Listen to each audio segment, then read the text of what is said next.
So with that, let me introduce everybody to Tim Love, who's going to take us through the rest of the presentation.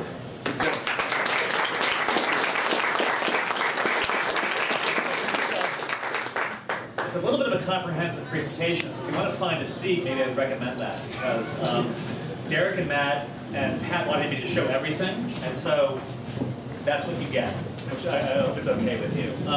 One of the things I want to say at the very beginning is that, that we're huge fans of Acushnet Avenue, that we think that our role here was to suggest ways to tinker with it, but not to reimagine it as a new place. Because as both the mayor and Matt said, I think it's the vitality of this continuous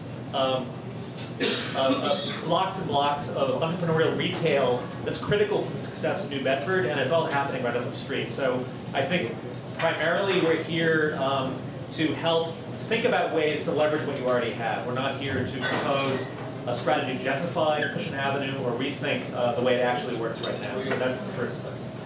I'm going to go through a fairly comprehensive agenda. I think the first question is, because it's been on the table in the city before, is what do we do about the one-ways and two-way streets, and what's best for Acushnet Avenue as a place where people go. We have some recommendations for that.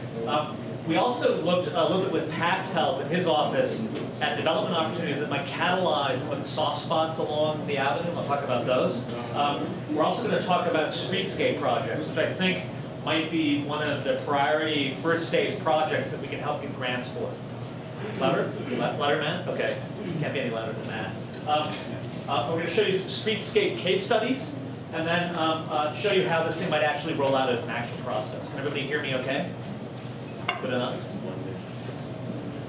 Now our study area, just to zero in, is this part of Acushnet Avenue, which I guess is the first phase of a series of plans that, that Matt's organization and the city are contemplating to look at all of Acushnet Avenue right north. You can see the boundaries of where we looked.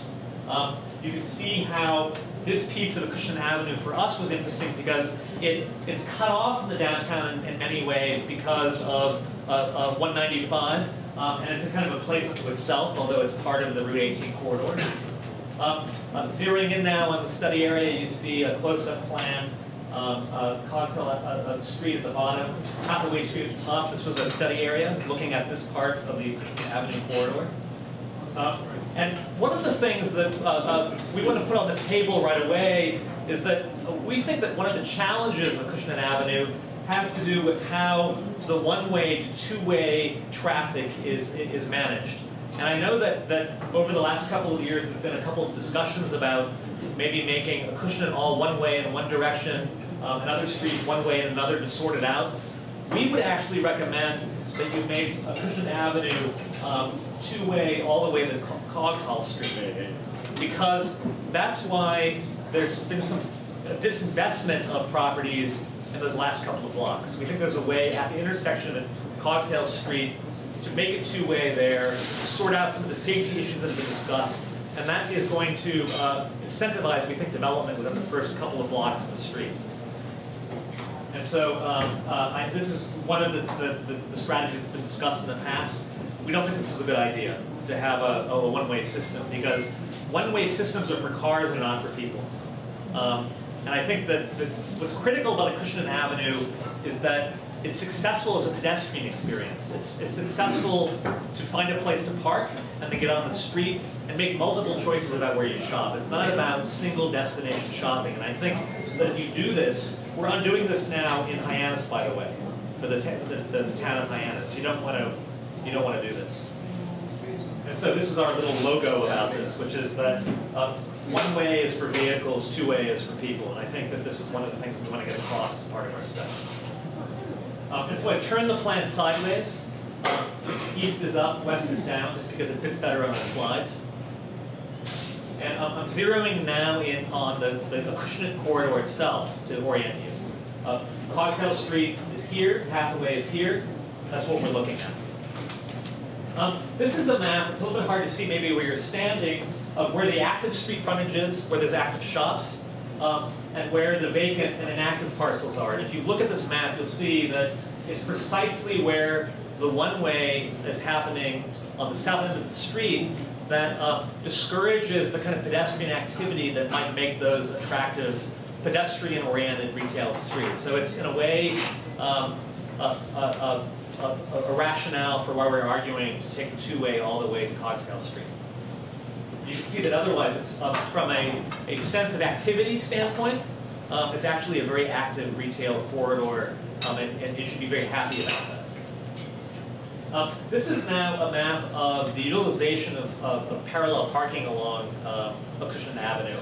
And again, you'll see that, I mean, you know this street day-to-day much better than we do, that the hot spots for street parking are precisely where you would imagine them to be, where the retail brings destination shoppers in and they shop at other places. It's very low again in the those 2 blocks that we were talking about, where it's a one-way system.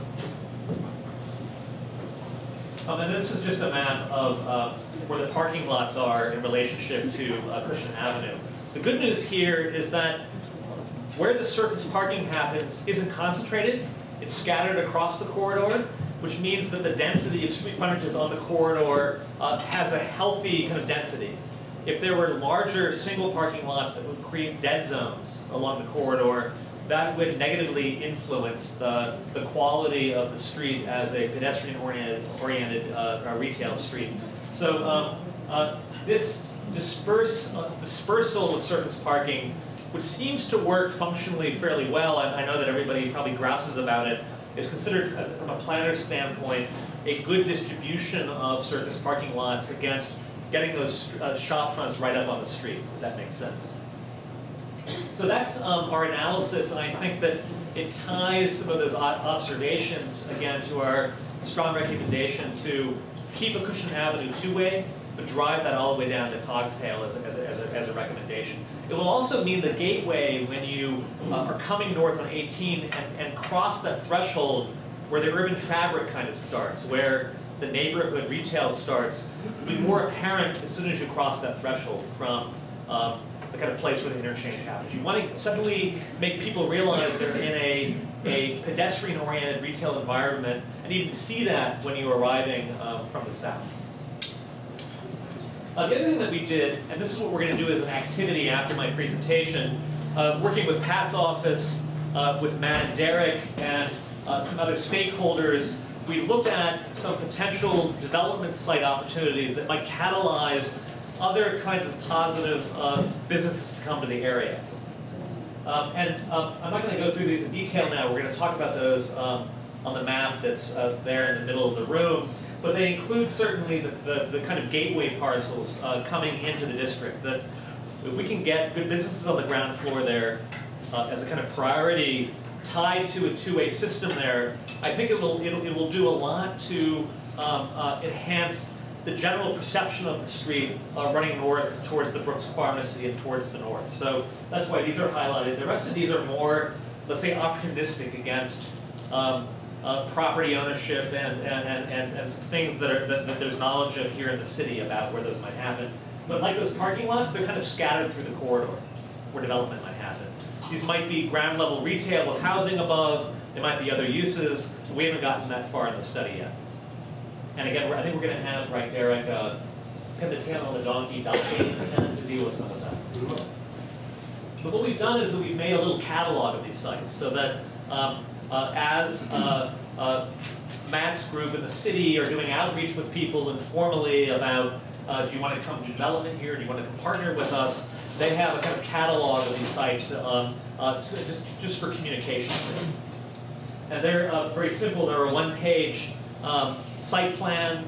They show what the photographic views are. They suggest who the current owner is, what the in-place zoning is, just to help with communication, to help catalyze maybe some things happening on these parcels.